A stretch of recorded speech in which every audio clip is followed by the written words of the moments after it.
देखो, ये जितनी हमारे पास आ रही है रोजाना इस तरह के हादसे हो रहे हैं, उनको देखते हुए हमने बिल लाया, लेकिन उसमें भी अनेक उसको और अच्छा प्रभावी बनाने के लिए लोगों के सुझाव आए। निश्चित रूप से आगे उस पर कार्रवाई चल रही है और जितने भी ये ऐसे हादसे हो रहे हैं, इनके लिए मैं सभी से अनुरोध करना चाहूँगा, कोचिंग इंस्टीट्यूट के हमारे डायरेक्टरों से और उनके पेरेंट्स वगैरह से, सब बच्चों के पेरेंट्स वगैरह के, कि बच्चे पे इतना दबाव नहीं दे जिससे उसको इस स्थिति तक आना पड़े। इसलिए मैं सभी से ये भी अपील करूंगा और इस पर निश्चित रूप से हम कार्रवाई कर रहे हैं कि बच्चों की जो जिंदगी है, बच्चों की जो लाइफ है, एक अच्छी शिक्षा लेते हुए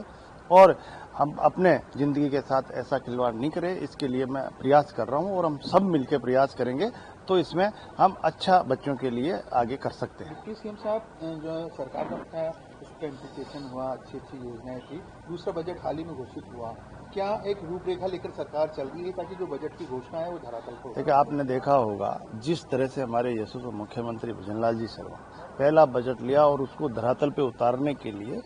हमेशा मॉनिटरिंग करके और हमारे जितने प्रभारी मंत्री हैं उनको भी लगा रखा है, हमारे सेक्रेटरी को भी वहाँ लगा रखा है, प्रभारी सेक्रेटरी को, और निश्चित रूप से हम करीब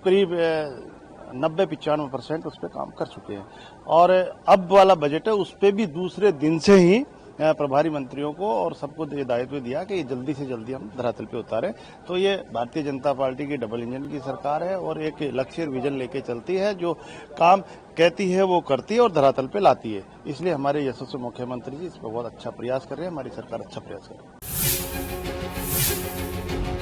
देखो, ये जितनी हमारे पास आ रही है रोजाना इस तरह के हादसे हो रहे हैं, उनको देखते हुए हमने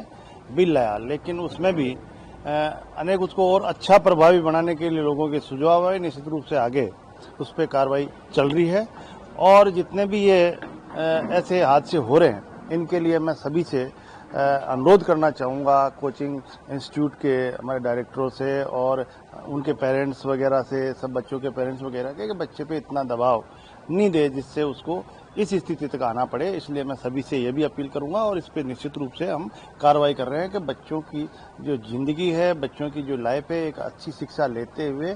और हम अपने जिंदगी के साथ ऐसा खिलवाड़ नहीं करें, इसके लिए मैं प्रयास कर रहा हूं और हम सब मिलकर प्रयास करेंगे तो इसमें हम अच्छा बच्चों के लिए आगे कर सकते हैं। डिप्टी सीएम साहब, जो सरकार का उसका इम्प्लीमेंटेशन हुआ, अच्छी अच्छी योजनाएं थी, दूसरा बजट हाल ही में घोषित हुआ, क्या एक रूपरेखा लेकर सरकार चल रही है ताकि जो बजट की घोषणा है वो धरातल पर? देखिए, आपने देखा होगा जिस तरह से हमारे यशस्वी मुख्यमंत्री भजनलाल जी शर्मा पहला बजट लिया और उसको धरातल पे उतारने के लिए हमेशा मॉनिटरिंग करके और हमारे जितने प्रभारी मंत्री हैं उनको भी लगा रखा है, हमारे सेक्रेटरी को भी वहाँ लगा रखा है, प्रभारी सेक्रेटरी को, और निश्चित रूप से हम करीब 90-95% उस पर काम कर चुके हैं। और अब वाला बजट है उस पर भी दूसरे दिन से ही प्रभारी मंत्रियों को और सबको ये दायित्व दिया कि ये जल्दी से जल्दी हम धरातल पे उतारें। तो ये भारतीय जनता पार्टी की डबल इंजन की सरकार है और एक लक्ष्य विजन लेके चलती है, जो काम कहती है वो करती है और धरातल पे लाती है। इसलिए हमारे यशस्वी मुख्यमंत्री जी इस पर बहुत अच्छा प्रयास कर रहे हैं, हमारी सरकार अच्छा प्रयास कर रही है।